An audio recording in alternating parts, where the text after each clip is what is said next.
कभी कभी हम जो नहीं देख पाते वही हमारी सबसे बड़ी कमजोरी बन जाती है। इस कहानी में एक ऐसा रहस्य छिपा है जो आपकी रूह को कपा देगा। क्या आप इस डरावनी हकीकत का सामना करने के लिए तैयार हैं? नमस्कार दोस्तों, स्टोरी नाइट के एक नए एपिसोड में आप सभी का एक बार फिर से स्वागत है। आज जो आप कहानी सुनने वाले हैं, इस कहानी का नाम है ब्रह्म राक्षस। तो चलिए आज की कहानी शुरू करते हैं। बात जरा पुरानी है। 80 के दशक का अवसान था। केवल दशक का ही नहीं, वर्ष का भी अवसान था। दिसंबर माह की 12वीं तारीख थी। शीतलहर अभी शुरू नहीं हुई थी, मगर उसने अपनी उपस्थिति दर्ज करा दी थी। रातें इतनी तो ठंडी हो ही चुकी थीं कि रात 9 बजे के बाद सड़कों पर सन्नाटा पसरने लगा था। मगर ये सर्दी उन जगहों पर अपना आतंक पैदा नहीं कर पा रही थी जहां कोई विवाह समारोह आयोजित हो रहा था। जी हां, सहालकों का जोर था। शहर के हर हिस्से में शादियों का धूम धड़ाका मचा हुआ था। ऐसी ही एक शादी थी, सुषमा वेड्स अजीत। मंच पर दुल्हा दुल्हन ने एक दूसरे को जयमाला पहनाई। फोटो सेशन चला। आगंतुकों ने वर वधू को आशीर्वाद दिया, भोज का आनंद लिया। करीबी संबंधियों को छोड़कर अन्य अतिथि वापस लौट गए। रात भर विवाह के रीति रिवाज संपन्न होते रहे और अंततः वधू सुषमा अपने पिया के साथ एक नई दुनिया में नई दुनिया बसाने विदा हो गई। सुषमा का परिवार एक मध्यम वर्गीय परिवार था। परिवार का आकार भी छोटा नहीं था। सुषमा 5 भाई बहनों में दूसरे नंबर की थी। लगातार 4 बहनों के बाद सबसे छोटा एक अकेला भाई था। सुषमा की दादी और एक अविवाहित बुआ भी इनके परिवार का हिस्सा थीं। पिता कचहरी में मुंशी थे। उनकी आय इस बड़े आकार के परिवार को पालने के बाद इतनी ही शेष बचती थी कि उन्हें अपनी संतानों को पार लगाने के लिए किसी के सामने हाथ न फैलाना पड़े। सुषमा भले ही 4 बेटियों के बाद इकलौते भाई की बहन हो, मगर उसके पिता ने कभी अपने बेटे बेटियों के साथ भेदभाव नहीं किया। उन्होंने अपनी बेटियों को उतना ही प्यार सम्मान दिया जितना अपने बेटे को दिया। आज उन्होंने अपनी दूसरी आंख की पुतली को उसका सुनहरा संसार बसाने के लिए खुद अपने हृदय पर पत्थर रखकर विदा कर दिया। सुषमा लड़खड़ा कर गिरी। उसका माथा अलमारी के कोने से टकराया और उसके माथे पर गुम्मड़ उभर आया। सुषमा हैरान थी कि आखिर उसकी सास और पति उसके साथ इतना क्रूर व्यवहार क्यों कर रहे हैं। बिना किसी गलती के ही उसे क्यों सजा दी जा रही है। सप्ताह भर भी नहीं बीता था, सुषमा को अपनी सास और पति की क्रूरता के पीछे का कारण पता चल गया। सास और पति ने सुषमा के साथ दहेज में 25,000 रुपए नगद की आशा बांध रखी थी, जो उसके पिता की तरफ से पूरी नहीं की गई। सास ने सोच रखा था कि चूंकि समधी कचहरी में मुंशी हैं, तो बिना मांगे कम से कम 25,000 रुपए तो दे ही देंगे। मगर समधी जी ने बर्तन भांडे तो दिए, काम चलाऊ मात्रा में गहने भी दिए, अलमारी सोफा आदि फर्नीचर भी दिए, मगर नगद के नाम पर 1,001 रुपए पकड़ाकर इतिश्री कर ली। बस यही खुन्नस सुषमा से निकाली जा रही थी। सुषमा की शादी को 1 वर्ष बीत चुके थे। सास और पति का अत्याचार अभी भी जारी था। एक दिन अजीत कार्यालय जाने के लिए तैयार हो रहा था। उसने देखा उसकी कमीज का एक बटन टूटा हुआ था। वो पहले तो सुषमा पर चिल्लाया, फिर उसने सुषमा को मारने के लिए हाथ उठाया ही था कि यह क्या, उसका हाथ हवा में उठा का उठा ही रह गया, जैसे किसी ने बलपूर्वक पकड़ रखा हो। फिर उसके हाथों को एक जोरदार झटका लगा और अजीत हवा में उड़ते हुए कमरे की दीवार से जा टकराया। हरामजादी, मुझ पर हाथ उठाती है, मुझे धक्का देती है। अजीत की समझ में नहीं आ रहा था कि ये सब कैसे हो रहा है। उसे तो सिर्फ सुषमा को प्रताड़ित करना था। वो फिर सुषमा की तरफ लपका, मगर जैसे ही उसने अपने पैर आगे बढ़ाए, धड़ाम से मुंह के बल गिरा, जैसे उसे किसी ने लंगड़ी मारी हो। उसकी नाक और दाहिनी भौं पर चोट लगी। एक पल के लिए तो उसकी आंखों के सामने अंधेरा छा गया, मगर इस बार उसे यह निश्चय हो गया कि उसे फेंकने या गिराने वाली सुषमा नहीं है। लेकिन अभी भी उसे समझ नहीं आ रहा था कि उसके साथ ये सब कैसे घट रहा है, कौन उसे फेंक या गिरा रहा है। हां, इस बार वो सहम अवश्य गया था। इधर सुषमा भी हैरान थी कि अचानक ये सब कैसे घट रहा है। इसके बाद अजीत ने सुषमा से कुछ भी नहीं कहा, चुपचाप अपने कार्यालय चला गया। उसी दोपहर सुषमा की सास सुषमा से अपने पैर दबवा रही थी। हाथों में दम नहीं है क्या? खाने को तो 2.5 मन खाती है, मगर काम करते बखत नानी मरती है। पैर दबा रही है कि सोहरा रही है, कहते हुए सुषमा को लात मारने की कोशिश की। मगर जैसे ही उसने लात मारने के लिए अपने पैर समेटे, उसका पैर बुरी तरह अकड़ गया। बुरी तरह छटपटा कर रह गई सुषमा की सांस। अब ये किस्सा आए दिन घटने लगा। अजीत मारने की कोशिश करता तो खुद वो ही चोट खा जाता। सास कभी चोट खाती तो कभी उसका शरीर नाकाम हो जाता। होते होते सुषमा के ससुराल वालों को लगने लगा कि सुषमा जादू टोना जानती है। एक बार सुषमा की सास किसी तांत्रिक बाबा को बुला लाई।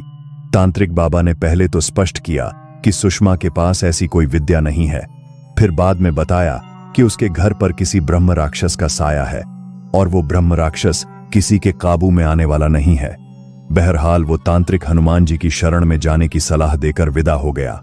मगर एक सामान्य मनोविज्ञान है कि लोगों पर अच्छे उपदेश, अच्छी सलाह का असर जल्दी नहीं होता, परंतु गलत उपदेश या गलत सलाह का असर बहुत जल्दी और ज्यादा प्रभावशाली ढंग से पड़ता है। यही हाल सुषमा के पति और सास का हुआ। अब उनके घर पर बाबाओं और तांत्रिकों का जमघट लगने लगा। लेकिन इन बाबाओं और तांत्रिकों में सही कितने थे? शायद 1% या शायद उससे भी कम। बाबा आते, कुछ ढोंग करते, एक मोटी रकम वसूल करके चलते बनते। इन सबसे और कुछ हुआ हो या न हुआ हो, सुषमा की परेशानी बढ़ गई। कोई बाबा उसे मंत्र पढ़कर राई के दाने मारता, तो कोई मिर्चें की धुनी देता, तो कोई उसे चुड़ैल बताकर उसके हाथ पांव बंधवाकर छड़ी या कोड़े से पीटता। हालांकि जब कोई भी व्यक्ति, चाहे वो उसकी सास या पति हो या चाहे कोई बाबा, उसे मारने पीटने की कोशिश करता तो उसकी भी वैसी ही दशा हो जाती। अर्थात या तो वो चोट खाता या फिर उसका शरीर नाकाम हो जाता। लेकिन मंत्रों और अन्य तांत्रिक क्रियाओं के साथ ऐसा नहीं होता। मगर इससे क्या? इससे सुषमा का भूत तो नहीं भागता। अलबत्ता सुषमा को जरूर शारीरिक और मानसिक कष्ट झेलना पड़ता। भूत तो तब भागता जब कोई भूत होता। मंत्रों की शक्ति से भूत भागते हैं, अच्छे भले इंसान नहीं। बहरहाल सुषमा का शरीर ढलने लगा। वो सूख कर कांटा हो गई। एक दिन किसी बाबा ने उसकी इतनी ताड़ना की कि उसके शरीर में चलने की ताकत भी नहीं रही। धुएं से उसकी आंखें सुर्ख लाल हो गई थीं। वो अपने कमरे में पड़ी रो रही थी कि अचानक कमरे में एक आवाज गूंजी, बेटा सुषमा। सुषमा ने अपने कमरे में चारों तरफ दृष्टि घुमाई। कहीं कोई भी नहीं दिखाई दिया। इधर देखो, शीशे में। कमरे में एक लोहे की अलमारी थी। अलमारी के एक पल्ले पर शीशा जड़ा हुआ था। सुषमा ने शीशे में देखा। देखते ही चौंक पड़ी। उसके ठीक पीछे एक भयंकर आकृति वाला पुरुष खड़ा था। उसके कमरे में उसके पति और देवर के अतिरिक्त किसी अन्य पुरुष का आना असंभव था। तो फिर ये कौन था? उसके कमरे में कैसे आ पहुंचा? सुषमा ने झटके से पीछे मुड़कर देखा, मगर उसके पीछे तो कोई भी नहीं था। आश्चर्य, शीशे में प्रतिबिंब दिख रहा था, मगर प्रतिबिंब वाला व्यक्ति अदृश्य था। सुषमा को डर के मारे गश आ गया। कुछ पलों बाद जब सुषमा की आंख खुली तो सामने एक और आश्चर्यजनक दृश्य था। हवा में पानी का जग लटका हुआ था। उसके चेहरे पर पानी की बूंदें थीं, मानो किसी ने उसके चेहरे पर जग से लेकर पानी के छींटे मारे हों। उसके होश में आने के बाद जग वापस अपने स्थान पर पहुंच गया। बेटा सुषमा, मुझसे डरो मत। मुझे अपने पिता समान समझो। मैं तुम्हारी सहायता करने आया हूं। लेकिन आप हैं कौन? सुषमा का भय कुछ हद तक दूर हुआ। उसने साहस करके पूछ ही लिया, मैं एक ब्रह्म राक्षस हूं। वर्षों पहले मैंने अपनी प्राण प्यारी बेटी इन दहेज लोभी राक्षसों के हाथों गंवा दी थी। तब मैंने प्रण लिया था कि मैं तुम्हारी जैसी दहेज पीड़ित बेटियों की रक्षा करूंगा। तब से मैं इस प्रण का निर्वाह कर रहा हूं। कई बेटियों को बचा चुका हूं। अब मेरी दृष्टि तुम पर पड़ी है, इसीलिए मैं तुम्हारी रक्षा कर रहा हूं। आपने अपनी बेटी गंवाई थी, कैसे? क्या आप मुझे बता सकते हैं? हाँ, क्यों नहीं। बात तब की है जब भारत देश में अंग्रेजों का शासन था। भारतीय स्वतंत्रता पाने के लिए संघर्षरत थे। पूरे देश में कहीं हिंसक तो कहीं अहिंसक आंदोलन चल रहे थे, मगर मुझे किसी आंदोलन में कोई रुचि नहीं थी। ब्राह्मण कुल में जन्मा था, इसलिए ईश्वर आराधन में मेरी विशेष रुचि थी। ईश्वर की कृपा भी मुझे प्राप्त थी। मेरी एक ही संतान थी, मेरी बेटी कृपा। मेरी पत्नी तब उसे मेरी गोद में डालकर इस असार संसार से विदा हो गई थी, जब वो दुधमुंही बच्ची थी। इस तरह मैं ही उसका पिता था, मैं ही माता। मैंने उसे अपनी आंख की पुतली की तरह पाला था।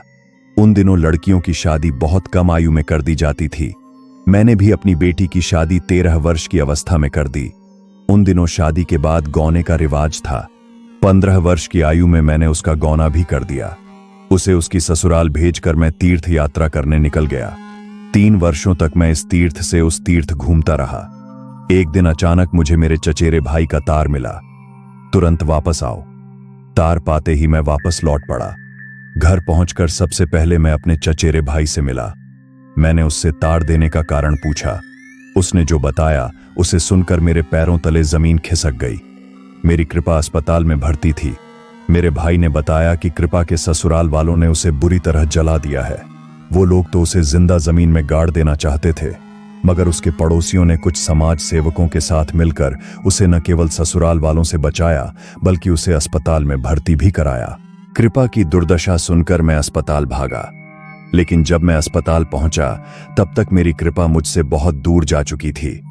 उसका मुर्दा चेहरा मैं देख नहीं पाया। मैं एक बार मूर्छित होकर जो गिरा तो दोबारा नहीं उठा। कुछ समय तक तो मैं समझ ही नहीं सका कि मैं मर चुका हूं, मगर अपने मृत शरीर को मैं अपनी आंखों से देख रहा था। जब अपने मरने का विश्वास हुआ तो इसका विश्वास नहीं हुआ कि मैं प्रेत योनि में आ गया हूं। जब यह विश्वास हुआ कि मैं मरकर ब्रह्म राक्षस बन गया हूं, तब भी मुझे अपनी शक्ति पर विश्वास नहीं था। जब शक्ति पर विश्वास हुआ तब मैंने दुनिया भर की बेटियों की रक्षा का प्रण लिया, और अब मैं जहां किसी बेटी को संकट में देखता हूं उसकी रक्षा करने लगता हूं। आज तुम्हारे साथ हूं, लेकिन मैं आपको बाबा कह सकती हूं, अवश्य कह सकती हो। मैं तुम में अपनी कृपा को ही देखता हूं, लेकिन बाबा, मैं अपनी सास या पति को कष्ट में देखती हूं तो मुझे बहुत दुख होता है। आप उन्हें कष्ट न दिया करें। मैं तुम्हारी भावनाओं को समझ सकता हूं, मगर बेटे, भय के बिना प्रीति नहीं होती। कमजोर की क्षमा का कोई महत्व नहीं होता। तुम्हें क्या लगता है ये जो बाबा और तांत्रिक आ रहे हैं, इनसे तुम्हारा कोई उपकार हो सकता है? नहीं। आज तुम भावना में बहकर ऐसी बात कह रही हो, मगर सत्य यह है कि तुम्हारी सास या पति ऐसा नहीं सोचते। इन्हें जैसे ही अवसर मिलेगा ये तुम्हारी हत्या भी करने से नहीं चूकेंगे। ठीक है, तुम अपनी सास और पति का भला चाहती हो, तुम अपना धर्म निभाओ। मैं अपनी प्रतिज्ञा का पालन करता हूं। अभी तक मैं तुम्हारी सास, पति और उनके लाए गए बाबाओं और तांत्रिकों से खेल कर रहा था। अब इन बाबाओं और तांत्रिकों की खैर नहीं। मैं तुमसे एक बार और मिलूंगा, तुमसे विदा लेने के लिए, लेकिन उससे पहले तुम्हारा जीवन संवार दूंगा। कहकर वो ब्रह्म राक्षस अदृश्य हो गया। इस घटना के बाद जब भी कोई बाबा या तांत्रिक उस घर में आता, पहला मंत्र पढ़ते ही ब्रह्म राक्षस उस पर अपना वार कर देता। किसी बाबा को उठाकर फेंक देता तो किसी तांत्रिक का हाथ पैर तोड़ देता। किसी की थप्पड़ से सेवा करता तो किसी को पैरों की ठोकरों से लहूलुहान कर देता। बाबा डर कर भाग खड़ा होता। 6 महीने तक ये सिलसिला चला। धीरे धीरे बाबाओं और तांत्रिकों के समाज में इस घर की ख्याति फैल गई। अब कोई भी बाबा या तांत्रिक इस घर का नाम सुनते ही हाथ जोड़ लेता। धीरे धीरे सुषमा की सास और पति भी सुषमा से डरने लगे। अब 2 में से कोई भी सुषमा से ऊंची आवाज में बात तक नहीं करता। मारपीट या प्रताड़ना तो दूर की बात हो गई। 6 महीने बाद ब्रह्म राक्षस फिर सुषमा के सामने प्रकट हुआ। बेटा सुषमा, तुम्हारे घर का काम पूरा हुआ। अब तुम्हारी सास या पति तुम्हारे साथ कोई दुर्व्यवहार करने की सोचेंगे भी नहीं।